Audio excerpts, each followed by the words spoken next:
नमस्कार, निर्मल शिव भक्ति YouTube channel में मैं विनय कुमार गिरी आप सभी भगवत प्रेमी सज्जनों का हार्दिक अभिनंदन करता हूं।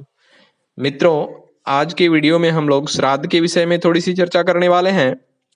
जब कोई मनुष्य मरता है तो उसके स्वजन उसका श्राद्ध करते हैं। श्राद्ध करते समय ब्राह्मणों को भोजन भी कराया जाता है। शास्त्र यह कहता है कि जब ब्राह्मणों को भोजन कराया जाता है तो वह भोजन पितरों को प्राप्त होता है, अर्थात श्राद्ध का भोजन कर रहे ब्राह्मणों के शरीर में स्थित होकर पितर उस भोजन को प्राप्त करते हैं। बड़ी ही रोचक बात है और ज्ञानवर्धक बात है।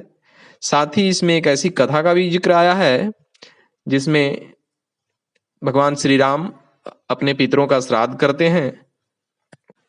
साथ ही जब स्वप्न में हमें अपने पितरों का दर्शन हो तो उन पितरों का श्राद्ध करना चाहिए, शास्त्र ऐसा कहता है। तो इस बात को विस्तार से जानने के लिए वीडियो में अंत तक बने रहें और जो लोग चैनल को पहली बार देख रहे हैं उनसे विनम्र प्रार्थना है चैनल को सब्सक्राइब करके बेल आइकन को प्रेस कर लें ताकि ऐसे धार्मिक आध्यात्मिक वीडियोस की नोटिफिकेशन आप लोगों को मिलती रहे। धन्यवाद मित्रों। आइए देर न करते हुए वीडियो को शुरू करते हैं।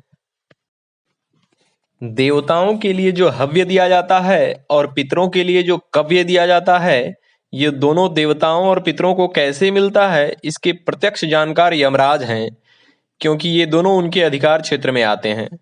अपनी स्मृति में उन्होंने कहा है कि मंत्रवेत्ता ब्राह्मण श्राद्ध के अन्न के जितने कौर अपने पेट में डालता है उन कौरों को श्राद्धकर्ता का पिता ब्राह्मण के शरीर में स्थित होकर पा लेता है।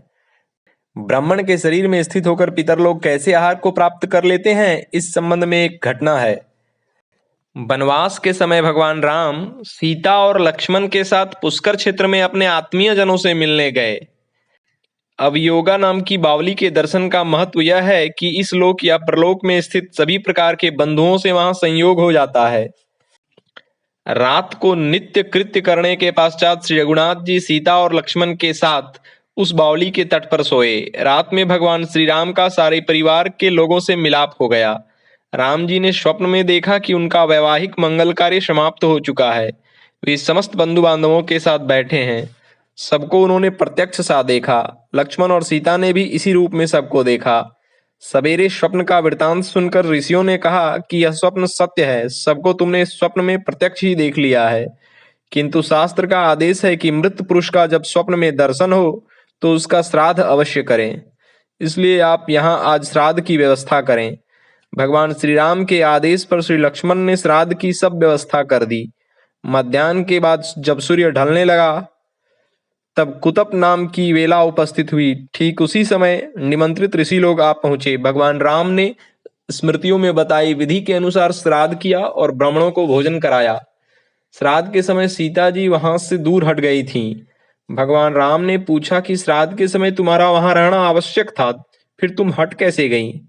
सीता जी ने कहा, आपने जब अपने पिताजी का नामोच्चारण किया तो वे यहाँ आकर बैठ गए। उनके साथ उन्हीं की आकृति वाले दो पुरुष और आए। वे सुसज्जित वेशभूषा में थे। तीनों ब्राह्मणों के शरीर से सटे हुए थे।